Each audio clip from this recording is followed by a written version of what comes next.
Hi, everyone. We're back with another installation of our Future of Real Estate series. We're here with someone who I haven't spoken to for a really long time, but I'm super excited. Jon Larrance, who is the CEO and owner of Perry & Co., one of the fastest growing and also very, very well known boutique brokerages in Denver. So thank you for being here, Jon. Oh, thank you, Rachel. I'm happy to be here. And one of the reasons I'm really excited to talk to you is because of this company that you've built. I think Perry and Co is so unique, and just the brand and sort of the boutique nature, but also the success that you've seen really is representative of a much larger company. So before we get into sort of the secrets of your success, I'd love to understand a little bit more about your how you got into this industry and sort of your start. So tell us, how you got to where you are today. Yeah. Well, my father was one of the founders of the company 49 years ago, and I really had no desire to get into real estate for a long time. And because of his connections, I was in the video production industry, and because of his connections and the people that I grew up around, I started doing a lot of videos for real estate related industries, title primarily, and lending. And over the course of 12 years, I did over 100 real estate training videos, primarily for title professionals. And then in 2002, the video industry kind of took a slump, and prior to that, I started doing real estate websites too for real estate companies. But that kind of all took a slump in 2002, and my father came to me and said, "Hey, I could really use some help with the technology at the company, upgrading all of our systems and a new website and stuff like that." So I came on board in 2002 with a 2-year commitment and said, I'll see how it goes, and if I like the industry, then I'll stick with it. And then so over the years, I just kind of did whatever needed doing at the company. And in 2007, I launched our relocation department and kind of grew that into a good portion of our business, and took over staff management and whatever else needed doing around the company that I could see, really focusing on building our global network for relocation and just relationships. And then in 2018, well, actually, sorry, in 2015, I handed off the relocation duties to somebody, and I took over as the chief operating officer and handled all the operations for the company. And then in 2018, my dad retired or semi-retired, and I took over the CEO position, and also he transferred ownership to me at that time as well. And that's what I've been doing for the last 2 years anyway. Nice. And you said semi-retired. So is your dad still involved in the, the day-to-day at Yeah, all? he still likes to keep an eye on our finances a little bit. I use his expertise for that, and bounce ideas off of him. But he hasn't been in the office since coronavirus started, and I'm not sure when he'll be coming back. And he's happy to be at home, and he's grown used to not coming in the office every day, whereas before he couldn't imagine himself not coming into the office. So. Yeah, I can't even imagine. And since you mentioned, what the elephant in the room or the Zoom room, as we've called it, how has your business changed this year? How's Perry and Co doing? Well, we're doing really good. I think, like everybody, our agents went remote, and we had a lot of agents with offices prior to that, and we haven't reduced our footprint at all in that time. But really, they learned to work remotely, and for the most part, they just don't come in the office anymore because they want to stay safe and stay healthy. And we talk a lot about that. And so we're here to support them. Our support staff, for the most part, is back in the offices. It has been for several months. Um, and so, it's kind of interesting, though. It's kind of changed the way we collaborate, because we're always a very community focused, family focused company with a lot of collaboration. And I was thinking about this the other day, and it's just kind of changed how we communicate and collaborate. I think email has gotten, important to the way our agents communicate with each other, since they can't see each other. We do weekly sales meetings with all the agents, but we only get about 50% turnout for those. And the rest of the people, they're happy going about their business as long as we're here to service them and provide them great support back at home. Then they're out, working remotely and selling lots of homes, even though we don't see them every day. Yeah. Are you finding that what your agents are asking for and what they need from your team is different than before COVID hit, or is it very similar? Well, I think it's pretty similar, but there seems to be a little more urgency right now in our market. And, I ran into an agent who was in the office yesterday, and she had 4 listing appointments that day. And so, we had to, be there for her and give her the materials that she needed for those listing appointments in a quick turnaround. So I think, in that regard, there just seems to be more urgency in the market, but we're just trying to, maintain that support and that security, be a safe place where they can call us. And, we're having a lot more phone calls from agents since we don't see them, but it's great because it keeps us connected. We can find out what's going on in their business to help them out and support them. And it's just kind of different, it's just kind of adapted. I think our culture has really stayed the same, but it's more on an interpersonal level. It's more on a one-on-one at a time level than, 30 people in the room together at the same time. Yeah.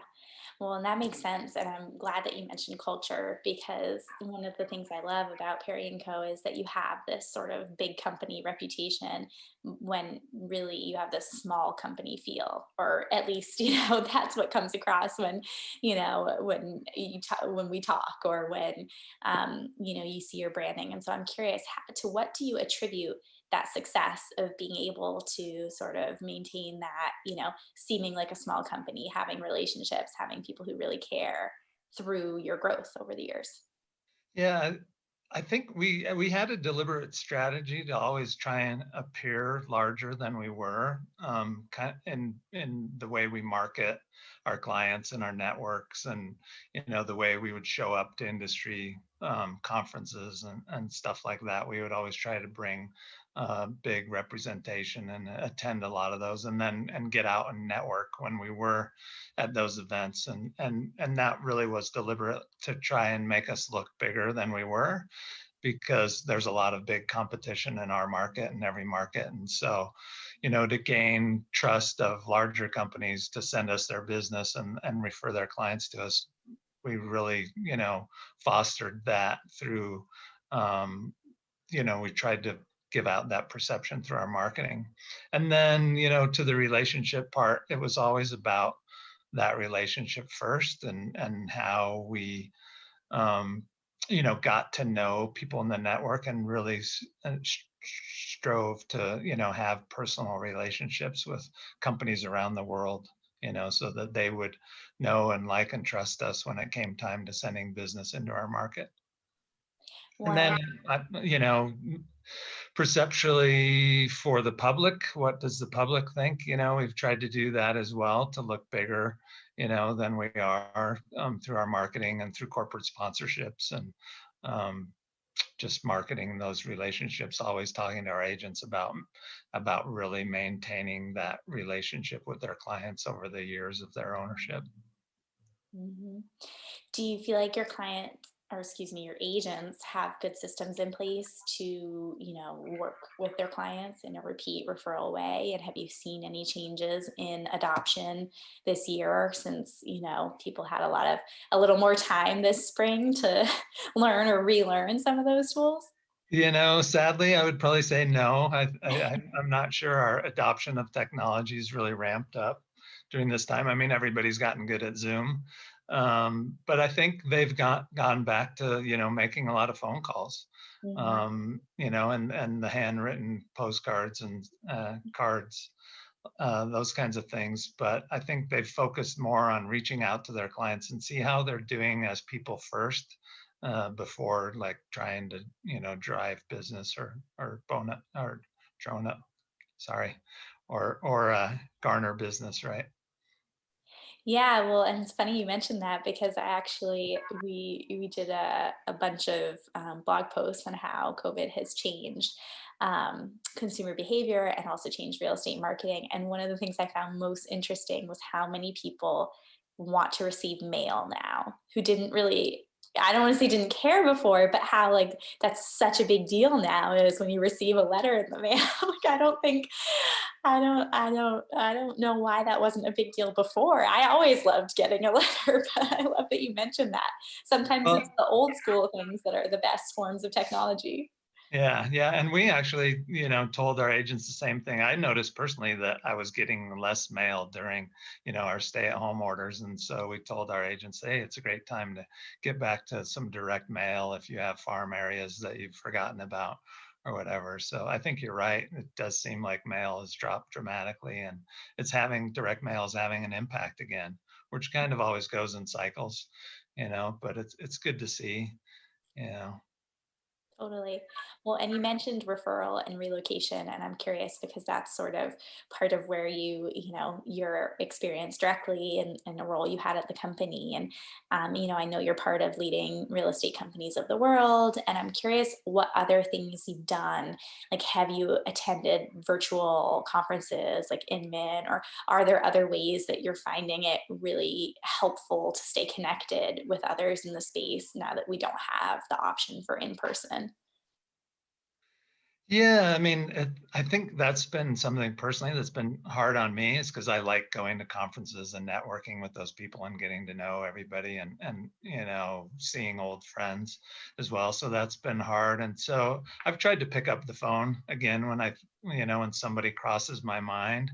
I have done, online virtual conferences. I think this week I have the RIS Media conference that I'm looking forward to, and I always try to like side message people, when it allow you to have a side message with them.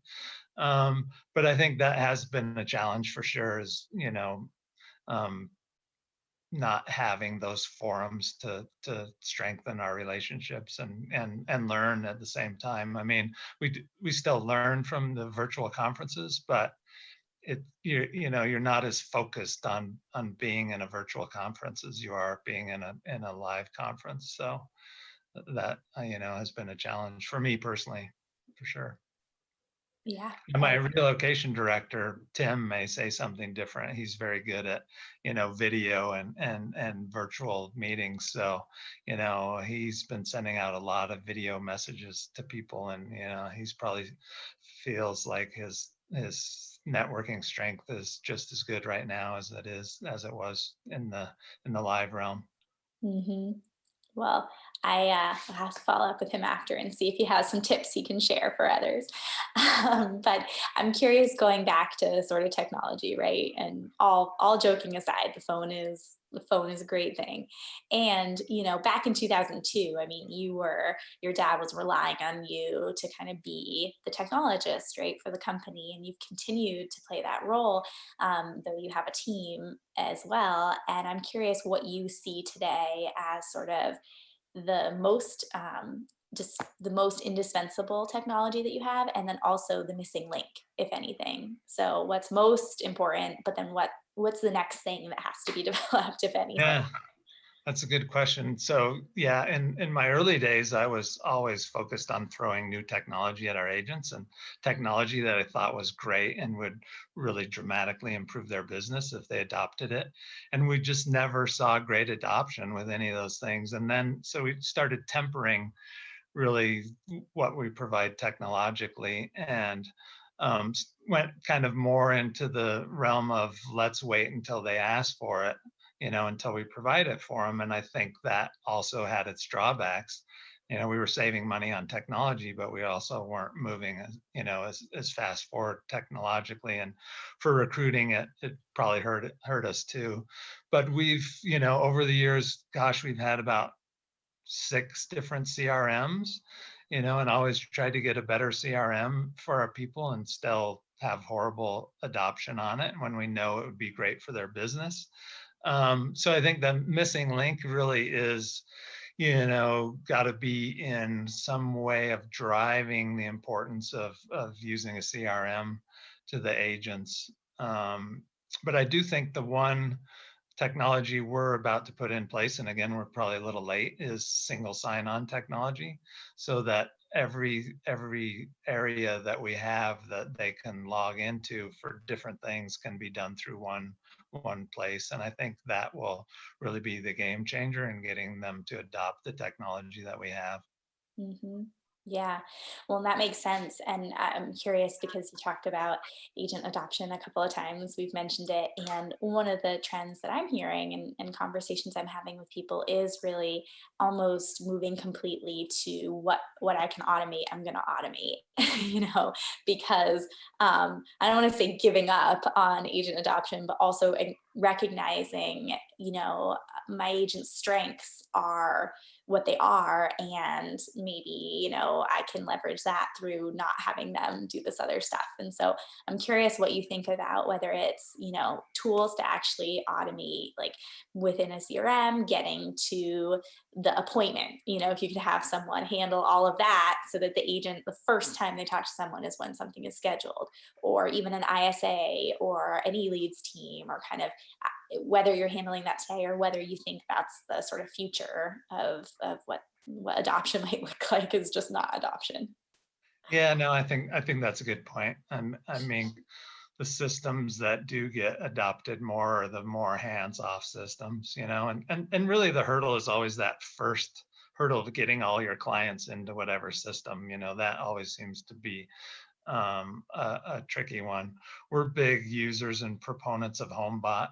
If you don't know what HomeBot is, it's kind of a home valuation asset management tool that was developed by a team of people here in Denver, actually, and we were instrumental in the development of it. But it is very much, hands off by the agents. It's very much intuitive and does some AI functions and really keeps the homeowner in tune with what is the value of their asset, like what they could rent a room for, when it's a good time to refinance, when it's a good time to leverage their equity into an investment purchase. And so I think your point is well made that those automated systems really are, going to be the game changers also and be the future of what's going on. Because in the end, our salespeople are best when they're out selling, when they're out talking to people and meeting with clients and not sitting in front of a desk, making sure that their contact list is clean and organized and up to date. So we really, the tools that we do give them are with that in mind to get them out meeting with people. Yep, absolutely. Well, and I'm curious because obviously we've been talking a lot about this year and what's going on and what your team needs from you now. I know you don't have a crystal ball, and if we look at other things, that's what's next for Perry and Co. Besides just the missing technology link. What are some of the things that you hope 2 years from now, you will have been able to do, or even grow to a certain level? Do you have specific goals in mind? Yeah, I think, what we're seeing right now, in a post-corona world, though we're not there yet, is really a lot of opportunity.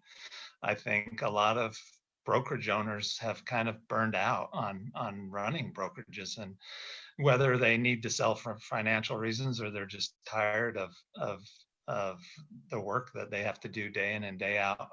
I see a lot of opportunity for us to grow in our market, and we really have been working for the past 6 months to put ourselves in a position to take advantage of those opportunities. We've, got some funding in place, and we're beefing up some of our online systems, providing that SSO, and talking to companies around the city and around the state, and looking for those opportunities, and feel pretty good that within the next year or so we'll be able to have substantially have grown.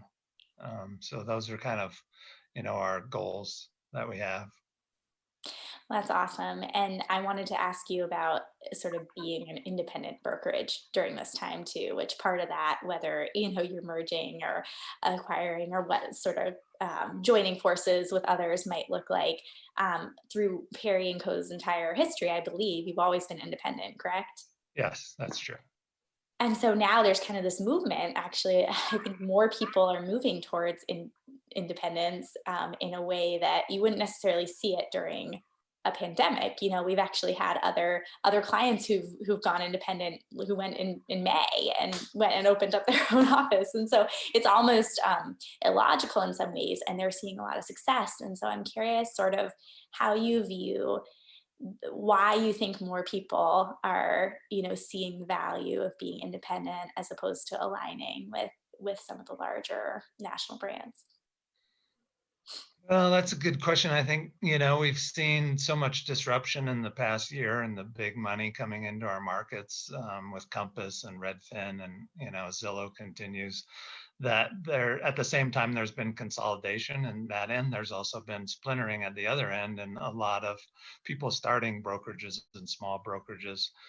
It's a good question of what that looks like in the future. I think it's going to actually be harder and harder to survive as a small boutique kind of company. And that's kind of why we've, focused on opportunity and growing, because with so much big money in the market, margins are shrinking and shrinking. And I do think it's going to get really tough for boutiques.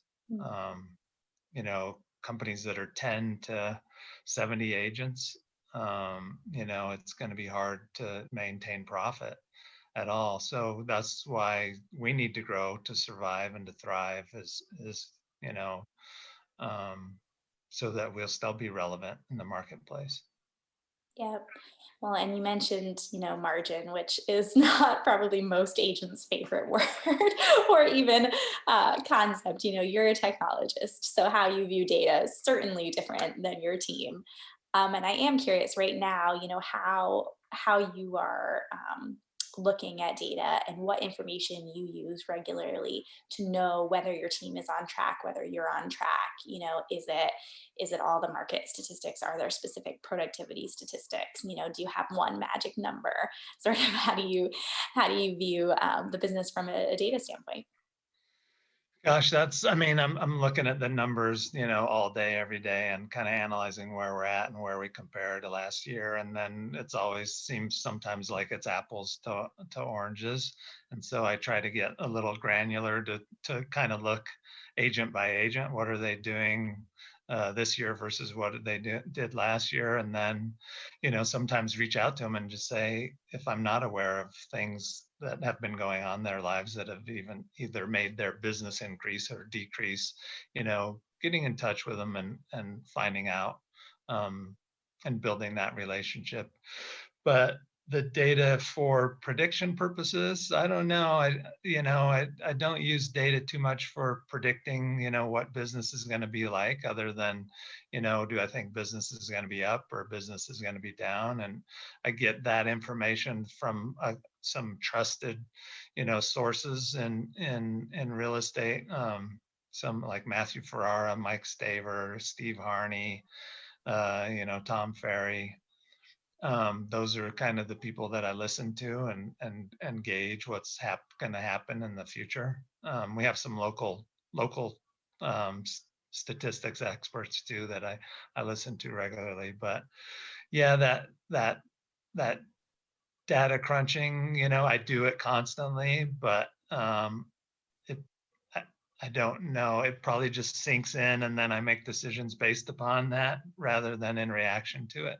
I Mhm. don't know if that answers your question, but Yeah, yeah. We're just trying to get into the mind of Jon Lawrence. Come on, that's what this is all about. But in all seriousness, so I'm glad you mentioned, some of the people out there in the space, coaches and podcasts and different resources, because I do think, you're an incredibly smart person, have been in the business for a while, and, clearly there are people who are sort of looking at this time of uncertainty and wanting to sort of up their game. And so I'm curious, how are there other resources that you recommend to your agents or even people, other broker owners who, are looking to really learn more and really stay on top of everything that's happening? Yeah. Well, I think so much on the agent level, they're so focused on the business that they're doing that they don't always look at the big picture, and they don't listen to the national pundits or even the local statisticians. And I think that's really been a key to our success is when we've gone to conferences and stayed involved in the organizations that we're involved in, that we're always listening and talking to people about what's going on in their market, because in a lot of cases, their market's either slightly ahead of us or it's slightly behind us. And so we can kind of gauge, what we're doing and what we're planning for based upon those conversations. And it's just a constant, we just always stay in touch with those people in the markets that are similar, in most cases similar to us. I do also, I'm in a CEO group with about 12 other younger CEOs, and we talk all the time and share ideas about what's working and what's not working. And that's been hugely helpful to me. I think I've been in it for about 2 years, and I, I would recommend that to new brokerage owners, to get involved in a group, whether it's real estate CEOs or just CEOs in general. I think they both have huge value. Mhm. Yeah, well, and I'm glad you mentioned that it doesn't have to be real estate because I think there's a lot that, I mean, my background is in ad tech, but I also see the fintech side of things and financial services. And there's a lot of people who have, whether their company does, mortgage, title insurance, all the different pieces, or they partner with people, there is a lot of overlap and a lot of tools actually that work for both too. And so I've always found it really interesting that more people don't reach outside of just real estate because there's so much to learn and so much synergy between different trends that are affecting the industries, but also products. And so, yeah, I'm glad you mentioned that. Yeah, I think it's important for sure to get all those outside, variables. And you know, it, I have a number of lawyer friends, and I think I can gauge kind of what our market's going to do by what they're seeing. If they're seeing high number of divorces or acquisitions or wills and stuff like that, it just seems to me to be some kind of lever or some kind of indicator of what the real estate market will do. So again, yeah, getting out and talking it out to people in all different industries is invaluable for sure. Yeah, just staying connected. Well, John, I just have a couple more questions. Yeah. I'm curious. So we've talked a little bit about advice you give to others. What about advice you give to your younger self today? What are some of the lessons you've learned along the way that if you didn't have to, win them the hard way, get through the hard way, Yeah. you would have told yourself? I think kind of two things come to mind. One, and it really solidified itself in the last year, and especially during coronavirus, and things were changing so fast. At least in Denver, our the rules and restrictions for showing property and writing contracts changed almost daily. Definitely several times a week. But it really was the lesson that I learned, and that I would give to my younger self, is to sleep on it, to really try not to react and make decisions or form opinions or interpretations too quick. Take some time, sleep on it. Nothing is that urgent. So just wait, let the information come at you, take some time to take it in, and then react on it later in a very deliberate manner rather than an emotional manner. And then the other is, to let our company kind of follow its own destiny and let it go where it is going to go naturally, rather than listening to a lot of outside voices about where it should go and what it should be and what it should look like. I think that kind of held us back in a lot of ways, because we loved who we were, and really wanted to maintain who we were, and it kept us from kind of fulfilling a destiny of growth and being larger, having a larger footprint than we currently have. Mm, But I mean, certainly that boutique image worked to our benefit in a lot of ways too. It got us clients that were, not wanting to go with big box companies. But mhm. I think there's a happy medium. But the other lesson that I would have taken as, let the destiny go where it's going to go. Yeah. Well, good lessons. Thank you for sharing them. Last but not least, tell us something about you non-real estate related, a fun fact that most people don't know, or maybe our viewers won't know.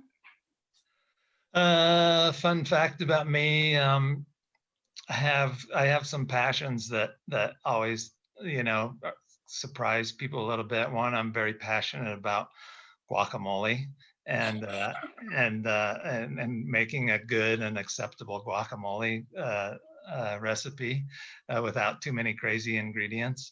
I love driving fast cars, and I used to have a go-kart that went 100 miles an hour, and loved doing that.